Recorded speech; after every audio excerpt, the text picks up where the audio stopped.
राष्ट्रवादी काँग्रेसला खिंडार पडल्याचं संपूर्ण महाराष्ट्राने गेल्या काही तासात घडलेल्या नाट्यमय घडामोडीद्वारे पाहिलं.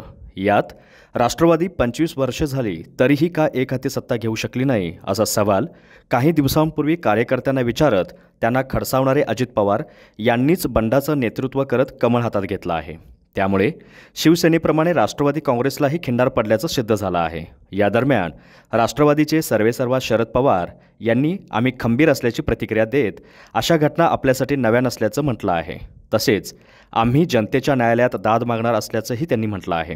या पार्श्वभूमीवर खासदार शरद पवार यांनी महाराष्ट्राचे माजी मुख्यमंत्री आणि शरद पवार त्यांना गुरुस्थानी मानत असलेले यशवंतराव चव्हाण यांचे समाधीस्थळी असणाऱ्या प्रीतिसंगमावर नतमस्तक झाले आहेत. त्यामुळे वयवर्ष 83 असणारे शरद पवार नावाचं वादळ पुन्हा वेग धरणार असल्याची चर्चा राष्ट्रवादी गटात आहे. म्हणूनच शरद पवार राष्ट्रवादीला खरंच गती देणार का हे येत्या काही दिवसातच स्पष्ट होणार आहे.